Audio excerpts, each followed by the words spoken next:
मित्रों, क्या आप अपनी पुत्री को गैर मर्द के साथ संबंध बनाने को विवश करेंगे? शायद आप नहीं करेंगे और क्रोधित हो जाएंगे। तो आज की वीडियो में हम आपको ऐसी ही एक कथा सुनाने जा रहे हैं, जिसके अनुसार एक पिता ने अपनी ही पुत्री को कई पुरुषों के साथ संबंध बनाने को विवश कर दिया था। तो चलिए जानते हैं नारी यौन शोषण की यह पौराणिक कथा। नमस्कार दोस्तों, मेरा नाम है विजय और आप सभी का हमारे YouTube चैनल पर एक बार फिर तहे दिल से स्वागत है। तो दोस्तों, अगर आप सच में भगवान श्री कृष्ण के भक्त हैं तो वीडियो को एक लाइक कर दीजिए एवं कमेंट में एक बार लिख दीजिए जय श्री कृष्णा।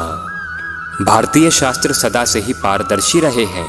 कालांतर के लेखकों ने समाज में व्याप्त कुप्रथा और बुराइयों को छुपाने की अपेक्षा सदैव उजागर और स्पष्ट किया है।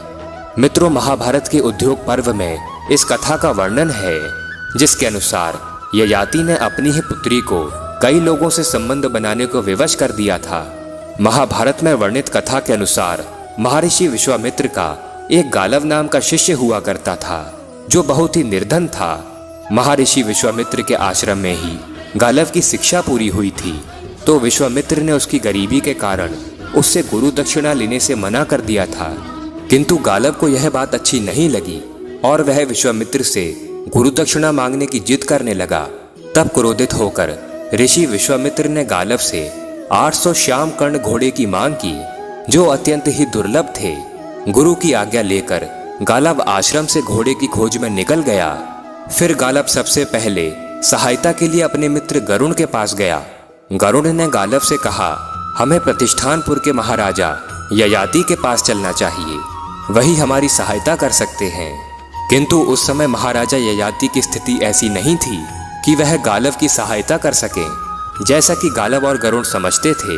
किंतु कुछ समय विचार करने के बाद ययाति ने अपनी पुत्री माधवी को समर्पित करते हुए गालव से कहा, मेरी यह पुत्री दिव्य गुणों से सुशोभित है। मेरी पुत्री को यह वरदान प्राप्त है कि वह चक्रवर्ती सम्राट को जन्म देगी और शिशु जन्म के बाद पुनः चिरकुमारी हो जाएगी। इसलिए आप इसको साथ ले जाएं। परंतु आपसे प्रार्थना है कि आपका कार्य हो जाने के बाद आप मेरी कन्या मुझे लौटा देंगे। फिर माधवी को संग लेकर वे सर्वप्रथम अयोध्या के राजा हर्षु के पास पहुंचे और गालव और गरुड़ ने उनको अपनी सारी बातें बताईं। किंतु राजा हर्षु के पास उस समय केवल 200 श्याम कर्ण अश्व ही थे। फिर महाराज हर्षु ने कहा, मैं 200 श्याम कर्ण अश्व देकर माधवी से केवल एक पुत्र चाहता हूँ। किंतु और कोई चारा न होने की वजह से गालव और गरुड़ ने राजा हर्षु की बात मान ली और माधवी को अयोध्या में छोड़ दिया। फिर समय पूरा होने पर हर्षु के सहयोग से माधवी ने वसुमना नामक पुत्र को जन्म दिया, जो बाद में चलकर बहुत प्रसिद्ध हुए। अयोध्या से निकलने के बाद गालव और गरुड़ काशीराज देवदास के दरबार में पहुंचे। गालव और गरुड़ के अनुरोध पर वह भी माधवी जैसी सुंदरी से पुत्र प्राप्त करने के लोभ को ना रोक सके और समय आने पर काशीराज देवदास को भी प्रत्रदन नामक पुत्र की प्राप्ति हुई। काशी से निकलने के बाद गालव और गरुड़ माधुरी के साथ भोजराज कुशीनगर पहुंचे, जहां गालव और गरुड़ के प्रार्थना करने पर राजा कुशीनगर ने भी त्रिलोक की सुंदरी माधवी से एक पुत्र प्राप्त करके अपने उन दुर्लभ अश्वों को गालव को सौंप दिया। भोजराज का यही पुत्र बाद में शिवी के नाम से प्रसिद्ध हुआ। अब गालव के पास 600 अश्वकरण हो चुके थे और बचे हुए 200 अश्वकरण गालव पूरे ना कर सका, क्योंकि धरती पर केवल 600 अश्वकर्ण ही मौजूद थे। और इन 600 अश्वकरण के साथ ही गालव और गरुड़ माधवी के साथ ऋषि विश्वामित्र के पास चले गए। ऋषि विश्वामित्र से कहा, हे गुरुवर, आप इन 600 श्याम कर्ण घोड़ों को स्वीकार करें।